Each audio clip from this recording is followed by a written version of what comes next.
What was your worst sleepover experience during your childhood? I was invited to a birthday party in elementary. Everybody kept talking about the slumber party afterwards. I assumed I was also invited to the slumber party, so I brought my sleeping bag and pajamas. Turns out, nobody actually wanted me there. I cried in the host's room alone for an hour or so, then faked being sick and had my grandma come pick me up. In a couple from soccer practice with a teammate classmate with whom I shared a lot of mutual friends. Her mom casually mentioned her upcoming birthday party. The girl angrily shouted at her mom, and in front of other girls in the car, "Thanks for bringing it up, mom. Now I have to invite me. I'm young." So when I got the invite, my mom makes me go. I don't remember too much about the party, except for when someone decided all us girls were going to relocate our sleeping bags from the basement to the upstairs living room to watch a movie. The birthday girl went down to grab everyone's sleeping bags. When she brought them all up and everyone was snuggled in, mine wasn't there. I went downstairs into the basement, and she had purposely left only mine down there, comma. Girls sleepover when I was in elementary for a friend's birthday. Had a great time laughing and telling scary stories before bed. Woke up the next morning with a fever and terrible nausea. Went home and I was only getting worse. I had a huge spot on my leg in between my ankle and knee, right in the middle. It was hot, puffy, and red. Went to the hospital and it turns out I was suffering from a really bad staph infection. The night before, we were playing on the stairs when I slipped and scraped my leg. The doctor initially thought I was bitten by a spider. The infection was spreading fast and was eating away at my flesh. I had a tunnel up to my kneecap that had to be packed with fresh gauze every day. Almost lost my leg. Friends decided to set up a mock game of Survivor, based on the reality show, which turned out to be an excuse to vote out the friend nobody likes first. Guess who was the friend nobody liked? Had my first ever sleepover with my best friend in the first grade. Things at night were awesome. When I woke up the next morning everyone at his house was super distant, and they called my mom to get rid of my ASAP. His father had an aneurysm that night and passed away. After everything settled he and his mom moved away and I never saw them again. My friend had a poster of the live action Cat in the Hat in her room and the thing scared me so bad at night that I couldn't fall asleep and I just sat there on the floor the whole night. My parents sent me to spend the night with my friend. When I got home the next day my mom told me my dad moved out and they were getting a divorce. I didn't see my dad for 3 years. Went to a friend's birthday party in 4th grade. About halfway through the night we decided to play hide and seek. Maybe 30-45 minutes later, all I know is it was a long ass time. I come out of my hiding place to find them playing on the Wii in the living room. They'd forgotten about me and thought everyone was found so they moved on to the next thing without me.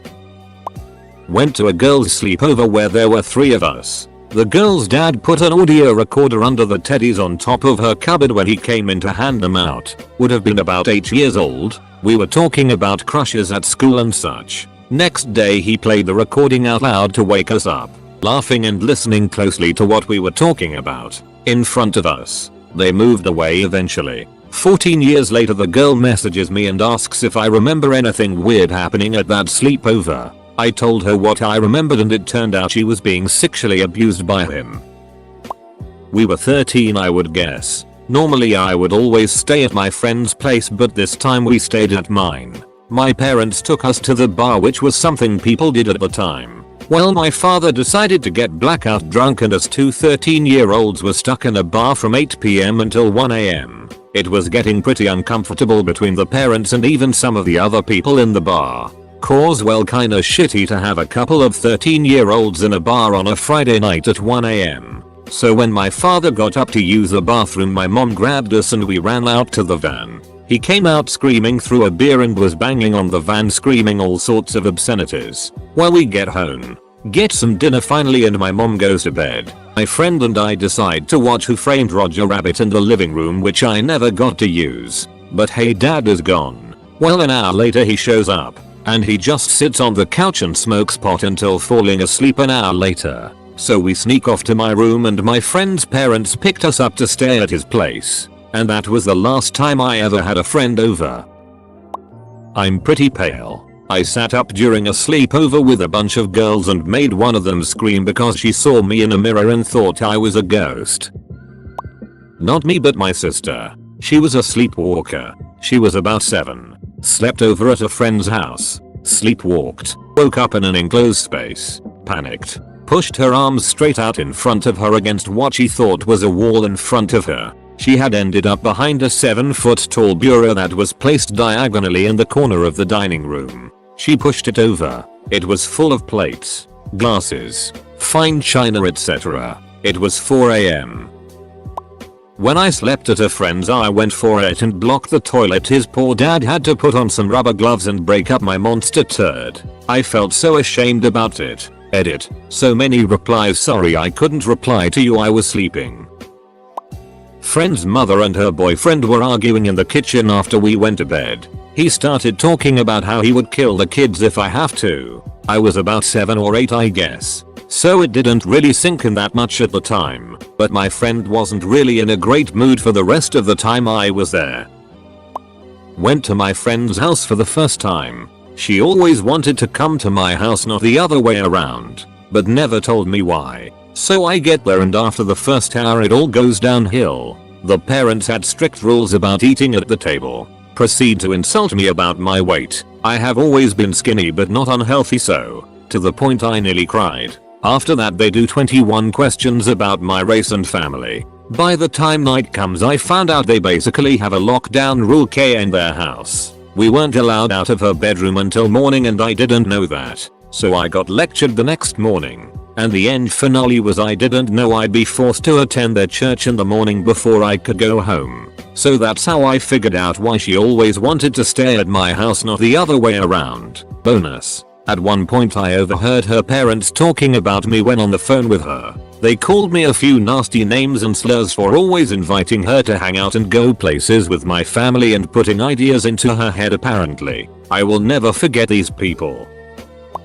When I was around 10 I went to a sleepover for my mother's friend's daughter. I didn't know anyone else there, was pretty shy, but in general down for junk food and silly movies. In the middle of the night one of the other kids started freaking out and having an anxiety attack, screaming about how everyone hated her and throwing stuff everywhere. I stood up and immediately got hit directly in the nose by a heavy dinner plate chucked like a frisbee, fell backwards, hit my head on the window frame, lucky escape, and passed out. I underplayed how bad it had been to my parents because I didn't want them to freak out. So it was a week or so before my mum was concerned enough that my nose still hurt to take me to the GP. He was a quack, and without really looking just said that since I didn't have panda eye bruising it was fine and I was being over dramatic. A month later I fessed up to how bad it had actually been, and that it still hurt. My mum took me to a second doctor, who within 5 minutes had referred me to get x-rays and see the plastic steam.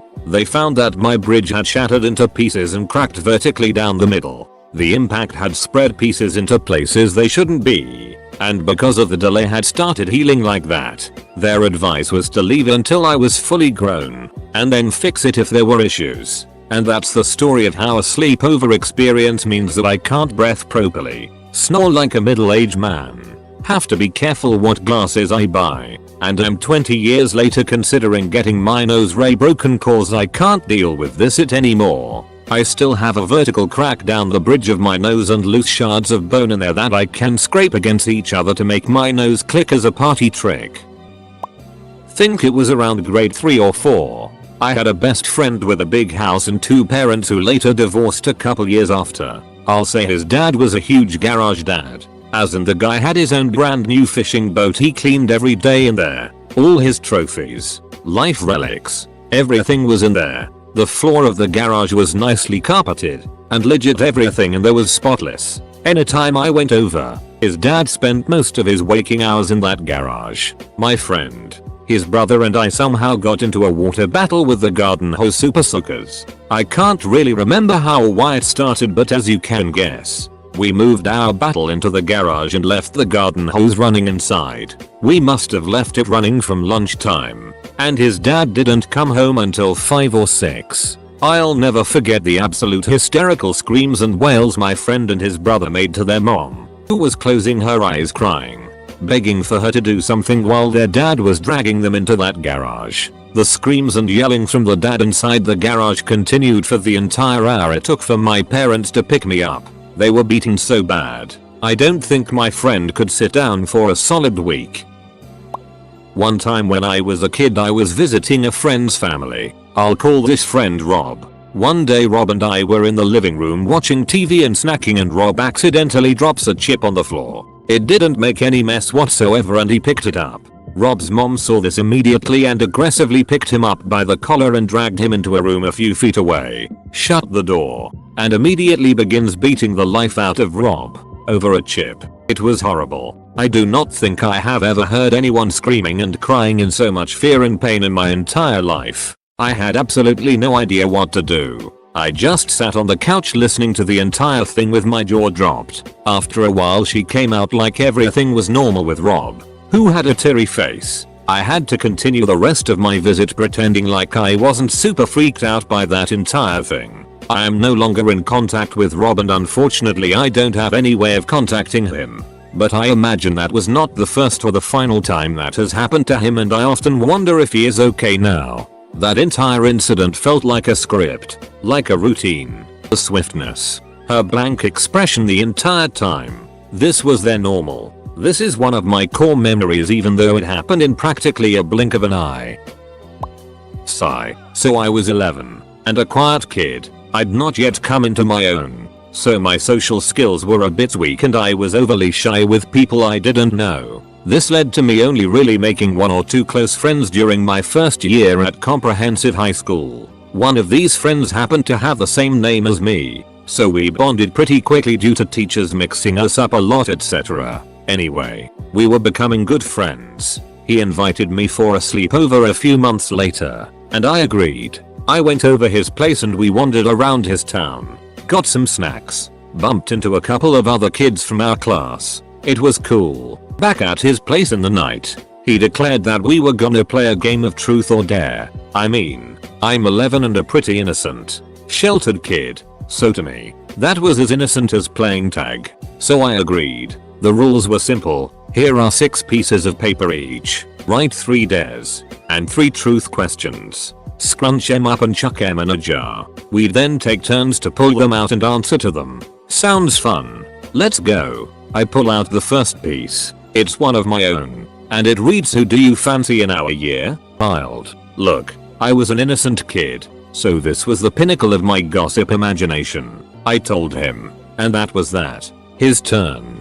He pulls out a piece, rolls his eyes, and says nonchalantly, I knew I'd get this one. He drops the paper down so I can read it. It's one of his own. It reads, shove pen up her ass. Time stood still for that moment. I didn't have a ducking clue how to process it. Of all the possibilities, he chose shoving a pen up one's asshole as one of 3 dares. At the age of 11, I was still processing the paper with a little frown and a tilt of my innocent head. When I was about to have some brand new ducking information to process, before I could react, he stood up, grabbed the pen we'd used to write the dares, bent forward and just stuffed it on back there. He pulled a little face as he did it, but it just went straight in.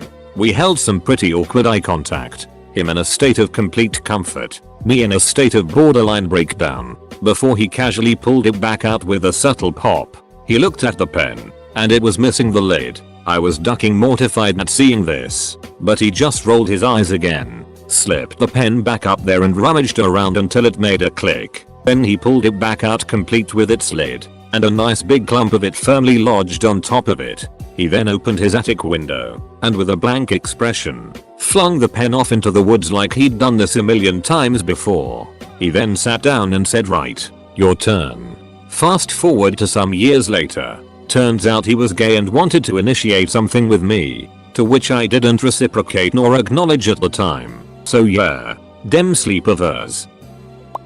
It was my birthday party. I was around 10. I invited all my friends, about 4 of them. A couple hours into the sleepover, I found out the hard way that none of them liked me, and they had just came to my party to hang out with each other when they kept excluding me from everything, and they finally told me. I spent the whole night crying in my room, but at least they all had to sleep in the floor without blankets or pillows because they didn't know where to find them.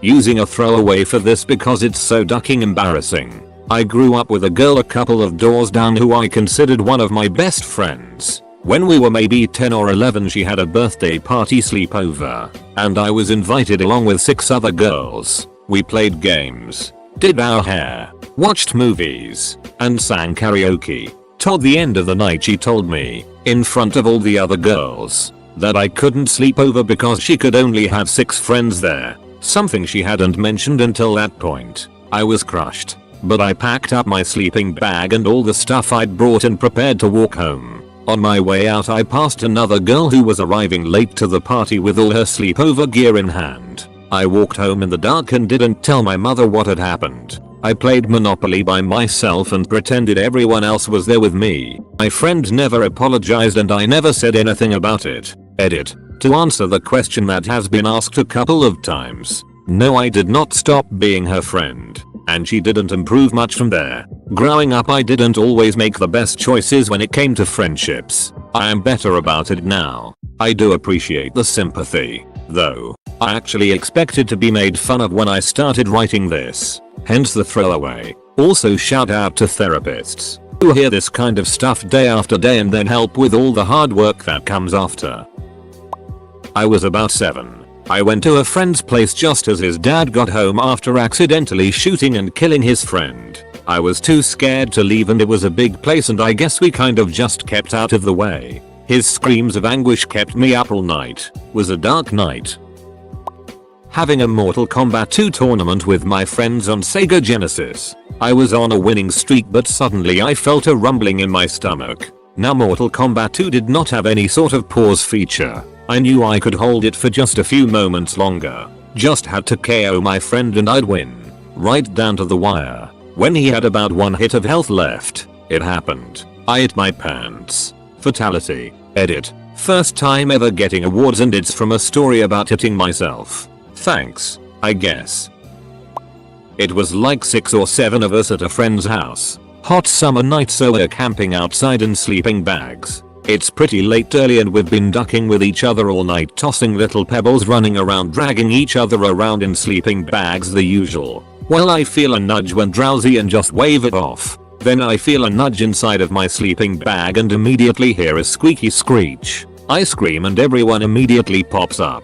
I'm zipped up in a mummy style sleeping bag so when I stand it's still wrapped and so is the screeching in my bag. Quick-witted kid named Cade runs over and shakes my ass out of the bag and a huge ducking bat flies out. I later harness this fear and become Batman. Edit. It did not bite me. Cade's mom did a very awkward full body search at her. She was coincidentally an RN, which is why that kid had quick wit.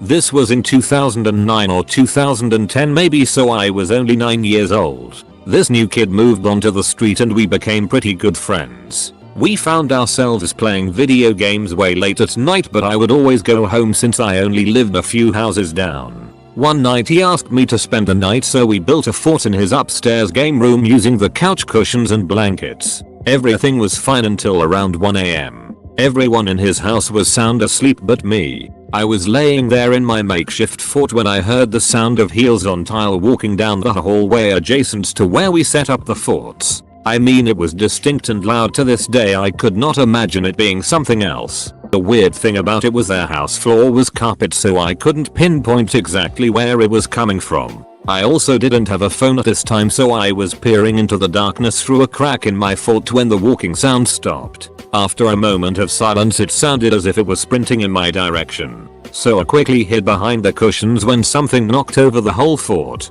This woke my friend up and he blamed me for doing it. To this day I have never done back to his house to spend the night.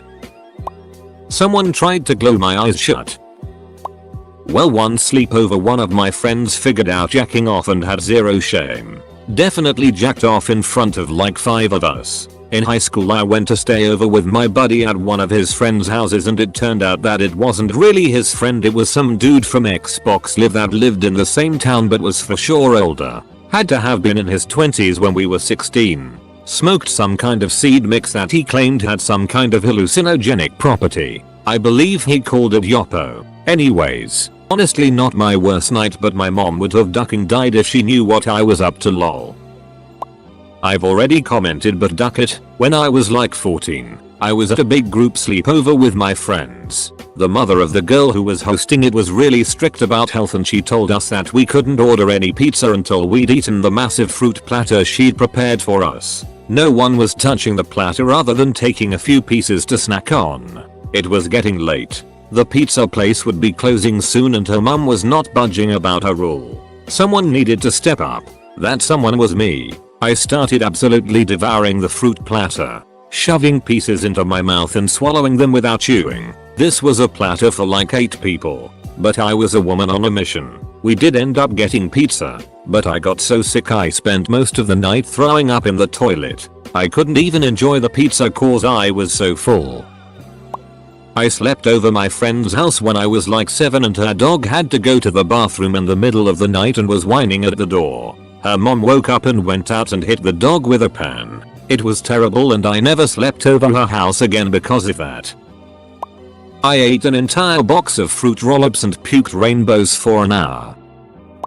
I was meant to stay the night with a kid just a few doors down from my grandparents. He lived with his grandparents and his grandpa was a facilities manager at an upscale apartment complex, might have even been a country club, and offered to take us swimming for the day. His grandfather drops us off at the main pool and says he'll be back in a while. This pool was Olympic sized and simply had too many people. So we decided to explore and ended up at a smaller pool on the property elsewhere. We were swimming, having a good time and everything was great. That is, until he started a splash fight. We were going back and forth until he started screaming at me, top of his lungs, screaming at me, incoherent screams. He kept coming toward me and I was kind of laughing, kind of scared and had no idea what was going on. He ends up cornering me and tries to push me under the water. Still screaming, I wrestle myself free and hit him square in the nose. His nose starts bleeding like Niagara Falls and he started screaming Methodica repeatedly as loud as his lungs could muster.